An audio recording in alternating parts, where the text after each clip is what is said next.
La journée des vieux chums.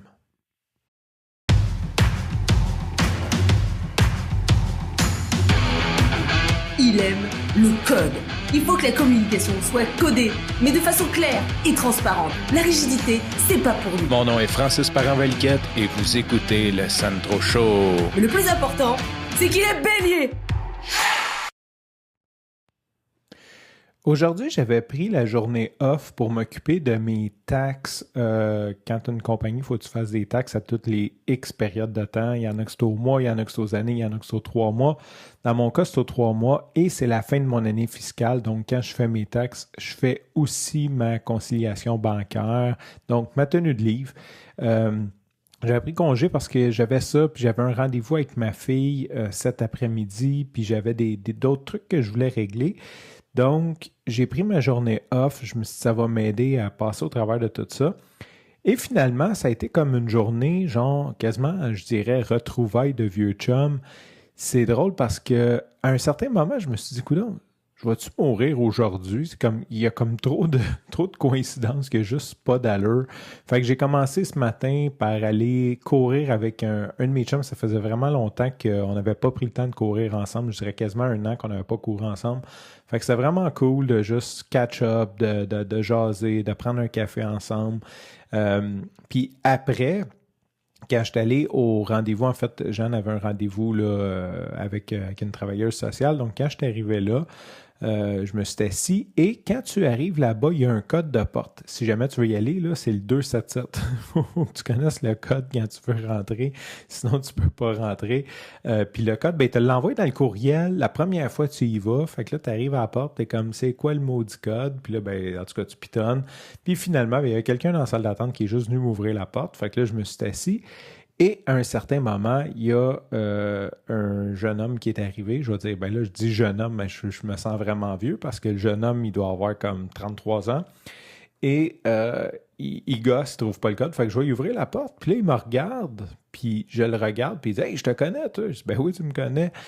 Salut, je vais dire Alex, tu sais, c'est un ancien collègue de travail d'il y a 10 ans quand je travaillais chez Nerdem. Je travaillais chez Nerdem en 2014, donc ça fait quasiment 10 ans, là, pas tout à fait 10 ans, mais une dizaine d'années de ça.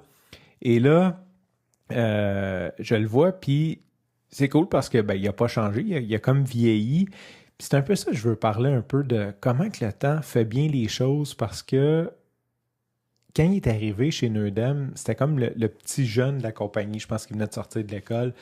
Puis il était très naïf, tu sais. Fait que je vais le décrire comme ça. Fait qu'il nous faisait bien rire avec ses idées, même si on n'était pas très vieux. Moi, j'avais une trentaine d'années. Kev, qui m'écoute, travaillait avec moi chez Nerdem. Il était un petit peu plus jeune que moi, il devait avoir 27. Puis lui, il était comme peut-être 22, 23.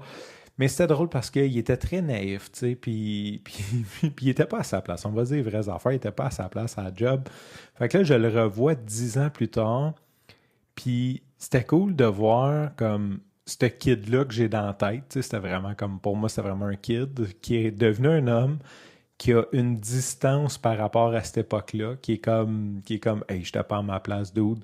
Puis c'était vraiment cool parce qu'il est rendu prof au cégep, puis il trippe au bout. Il dit, écoute, euh, il dit, les autres profs sont comme, ah, c'est dur, j'ai de la misère. Il dit, moi, il dit, je trouve ça facile, là. Il dit, j'ai du fun au bout. Il dit, je trouve ça facile. J'ai 2 mois de vacances l'été. En tout cas, il trippe sur sa job, puis tu sais, quand tu dis être sur son X, il est sur son X. Il était pas sur son X en agence. En tout cas, peut-être qu'aujourd'hui, il serait là. Mais à l'époque, il l'était pas. Puis il avait juste l'air bien, juste l'air heureux, juste l'air, on reparlait de vieux souvenirs. Tu sais, je parlais de sa maison qu'il avait dans le temps, de son ex, de ci, de ça. Puis, tu sais, là, je parle comme si on s'était parlé pendant 4 heures, là, mais dans le fond, ça a duré comme 5 minutes ou 10 minutes le temps qu'il trouve son rendez-vous. Mais c'est vraiment cool d'avoir quelqu'un que j'ai peu connu. Tu sais, c'est un collègue de travail qui est la même personne, mais qui a évolué. Puis juste, c'était cool de catch-up. Puis pourquoi j'ai dit que je pensais que c'était la journée que j'allais mourir à un certain moment, c'est qu'après ça, un autre de mes chums, qui ça doit faire comme 3 ans que je n'ai pas vu, il m'a appelé. Il a écouté la série Famille de criminels, puis il voulait juste me dire qu'il a trouvé ça bon, puis qu'il pensait à moi. Puis là, ben, c'était comme, oh shit, c'est cool ça. Puis après, j'ai reçu un autre message sur Messenger d'un autre chum que ça fait comme 1 an que je n'ai pas vu. Même chose, il écoutait la série, puis il disait, ah, c'était cool de te voir, puis il m'a fait des compliments. Fait que là, je me suis dit, OK, comme là, qu'est-ce qui se passe aujourd'hui? Genre, c'est comme tous mes vieux chums. Et tout ça pour dire, ben, j'ai à peu près pas avancé mes rapports de taxes. Mais bon, ça sera pour une autre journée. Sur ce, je te remercie pour ton écoute. Je te dis à demain et bye bye.